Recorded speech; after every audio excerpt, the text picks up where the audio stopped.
Yesterday I was at the library. I was looking through some fashion books. Well, I looked through one and it was a 300-page book, and there was no black designers in that book.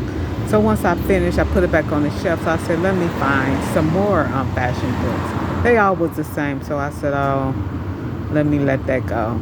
And then so I started to look for some black art books. They should be in the same area because fashion is art, art is fashion.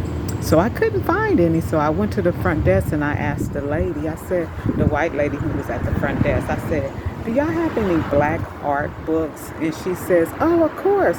You should ask the librarian. So I go over there and I asked the Asian librarian. I said, do y'all have any black art books?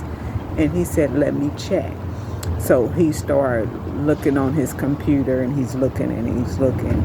And then he said, oh, they should be over here. So he started walking where the fashion was at, the fashion books were at. And I said, yes, this is where I was looking for them and I couldn't even find any. So he picks up, he said, oh, here's a art book right here. And so when I got, oh, thank you. He said, it should be more in the other section. So he said, you can look at this one and I'll go to the other section and start looking. So when I get to the desk, I said, this is not black art. This is African. So I go back to him and I said, this is African art. This is not black art. And he's like, yes, I know it is. And, but he couldn't find, there was no black art books in the library at all.